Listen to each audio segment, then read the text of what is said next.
He said it 3 years before we interviewed him, and now repeated again at that time, said, what we are going through now is not really a transition to democracy, but it's a pseudo-democracy. It wouldn't work. Or as it worked, it is not meant to work. This transition program was not meant to work. And I mean it. And so, some weeks after, we had the election, and this election was annulled. And Nigerians, of course, when you troop out on June 12th to go and vote for MKO and Babagana Kingibe, he wanted to disprove the president that maybe he didn't get it right. But he was accurately right. And we know what happened thereafter. I just want to say that as we celebrate this day, we need to reflect on the opportunities that this day has presented to Nigerians.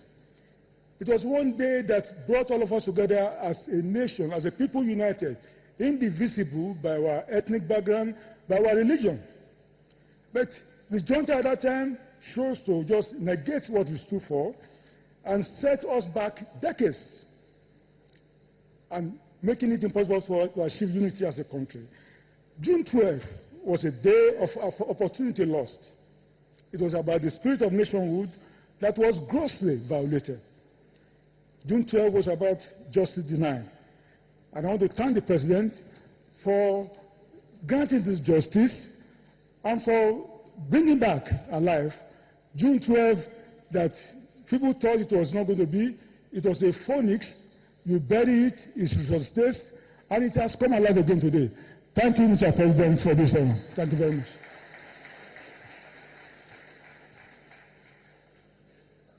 We thank Mr. Bayo Nanuga for recognizing the efforts of the pressmen.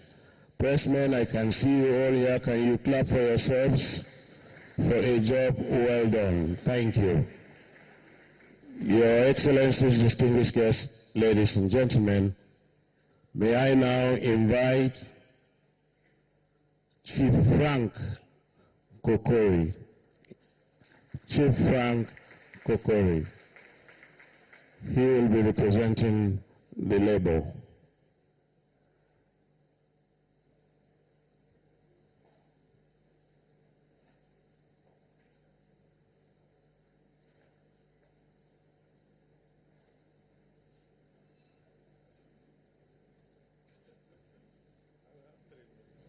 Maybe 4. I don't know.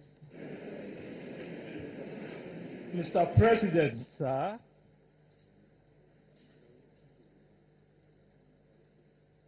President Muhammad Buhari, GCFR.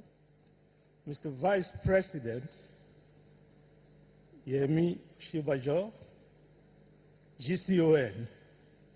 I salute both of you for giving us this honor that from the least expected quarters, the least expected president, June 12 have been recognized, and the struggles of June 12 have been finally acknowledged in Nigeria and across the world. I thank you very much. I will dwell with the little time I have on the aspect of the resistance for June 12. Not MKO Abiola. You've heard so much about him, and I know him and his family. I know Gani and his family. I know King Kibe and his family. But let me dwell on the resistance. Why don't you hear about coups in South Africa, in Mozambique, in Angola, even in Southwest, the Namibian people? The ANC had a crop of freedom fighters. So you can't have independence in South Africa and the next day the military will just come in. No, the freedom fighters will come from the bush and challenge them. The SWAPO people of Namibia, if they vote a government and you, the military, just come, the freedom fighters will come and challenge them. In Mozambique, the Frelimo freedom fighters will come and challenge them. But when it came to Nigeria, and the people, their mandate was stolen, there was no crop of reservoir of freedom fighters. So the military had it so easy. The civil society in Nigeria at that time, well organized. The media, well organized. But they could only carry placards. You don't deal with a ruthless military dictator all over the world with placards and demonstrations. You do that at the LEC Palace, they will listen to you. You do that at the Westminster, they will listen to you. You do that in the White House, they will listen to you, not with a ruthless military dictator. I salute those people who did that job, being on the street with their bare hands. But it came to a time where God placed some of us in a place where we know, because of the trainings we had, you don't remove a ruthless dictator with bare hands. And the nearest thing to freedom fighting, to armed struggle, was the trade unions.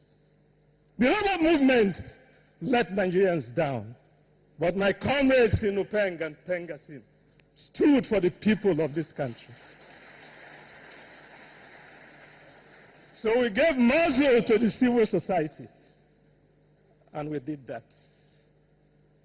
Well, I'm in the same shoes with the president. Since 1999, when, after I retired from the trade unions, I've remained in opposition till 2015.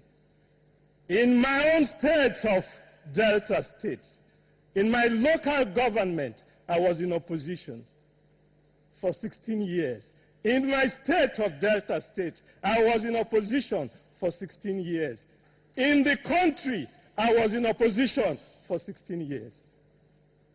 But I know when we came with the APC in 2015, the party won. So for the first time, I became a member of a ruling party. Just give me 1 minute. But today, the president gave me a job 9 months ago to take care of Nigerian workers' money, the Nigerian Social Insurance Trust Fund. As the chairman, but 9 months on, I've not been sworn in. A great prisoner of conscience of this country was treated with so much ignominy. But before I go, I know from today on, everybody will associate themselves with June 12th. Everybody. I have a list of 82 core June 12th people here with me. I have a book on the resistance, the struggle for June 12th by Frank Kokori. I will not go into read the whole people. I missed some names, but then there's going to be a coalition of the struggle, and we shall meet and we shall sift out the chaff from those who are really in the trenches. But before I go, I have 10 big names. Those 10 big names, if you are not there, you will be among the rest 82. Some additions will be made. But on top of my list is Chief Gani Fawehinmi. I decided not to put Nupeng and Pengasin because Nupeng and Pengasin are the arrowhead of that struggle, and Frank Kokori was the spirit of that struggle. We have Beko Ransom Kuti. We have Femi Falana. We have Tony Enahoro. We have Bola Tinubu. We have Professor Wole Soyinka. We have Alani Akirinade. We have Frederick Fasheun